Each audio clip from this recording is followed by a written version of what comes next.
guys have lost 3 times. You always ask the first question. Look at me, I'll ask it. You guys have lost 3 of your last 6 games to start the year here. You guys haven't done that anytime recently. How do you guys kind of handle that and move forward now? It's only one way that you can handle something like this, and that's just keep focusing on the process, keep encouraging guys. You can't change who you are just because you're facing some stuff that's not working out for you. You know, you got to stay true to who you are. This is our foundation. We know what it takes to get where we want to be. Takeaways haven't been there. The numbers, yardage, points, all that is up from last year. Do you guys as a defense feel like you're close to what you want to be, Yes, though? we really do. And it's starting with the relationship that we're building. You know, if you see something, you got to tell a guy. You know, you can't just let him go out there on Sunday or whenever he gets his opportunity, and he's not seeing the details like he's supposed to. So you want to be tough on guys, because we understand we're going to take criticism from each other. But at the end of the day, it's about us. You know, we understand that. Do you feel like the ball's not coming your way as much as it did in the past, and is that hard to deal with at all, or? Well, really, the last couple of seasons, it hasn't came my way that much. I've just run around so much that I was able to get like tip balls or punch the ball out. And that's what I'm after this year too. You know, also when you talk about the guys that's around me, we have a lot of good guys, and of course they're not going to attack us like they did last year because it didn't work for them. So they're finding new ways and new formations to try to attack certain spots on the football field. Are opponents checking the ball down, throwing underneath more than they have in the past? You know, sometimes, you know, check downs are gaining like, you know, 10 yards, 8 yards, and it's first downs. We just got to get back to 99.9 and QB. Teams have had a lot of success in the red zone, like with getting the tight end and, you know, getting some touchdowns there that maybe they didn't get last year. I mean, is there something that's going on there that's allowing that to happen, or? Well, it's strictly on us. You know, we're just not being disciplined. We're not seeing it all the way through. We're not finishing plays. We're not finishing games as far as the defense side of the ball.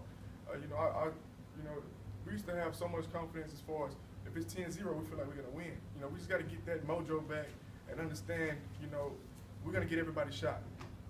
You said in the past you're best when you guys are dogpiling. Right. You know, are you guys dogpiling enough?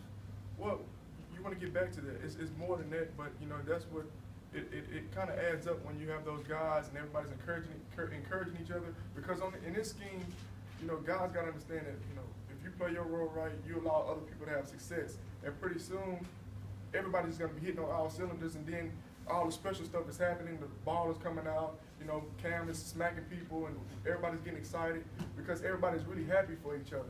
That's about the relationship that we have to build to understand that this is my brother and I want to play for him. As dialed in as you are, does it offend you that people say the locker room's divided or the team's divided? It really doesn't offend me at all because they're not here. They don't know. You know, unless you heard that for somebody, a player here, I can't really, you know, I think this team is in the right direction. You know, people just get caught up in what the coach perceives as wins and losses. That doesn't define us, though. Do you feel like anything's different about the locker room this year than it was in the past? Yeah, it's just different personalities, man. It's new people. It's not the same team. But you adapt. You know, that's what leaders do. That's what great teams do. We're going to come together. Is that where the need for the communication you were talking about comes from, just from new people? And Yeah, just, you know, some people are used to certain habits from other teams, and we do stuff differently over here. And it's our job not to let that stuff affect us, whatever that is, you know.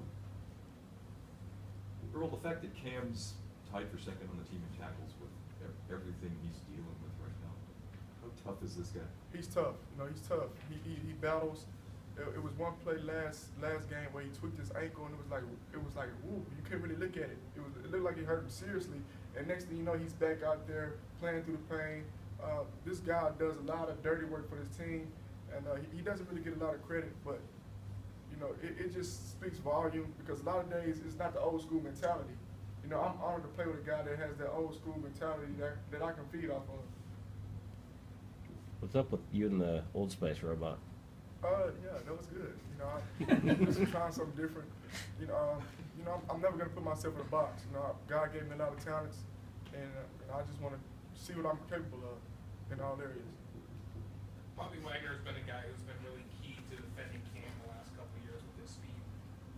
How are you gonna have to adapt with him not there this week?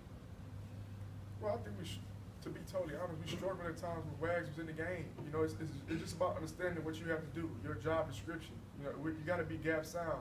everybody's tied on the string, and I love the way, you know, coach is doing a good job of showing those examples of when guys tied on a string, we make plays because we're connected. That's just how the defensive scheme works.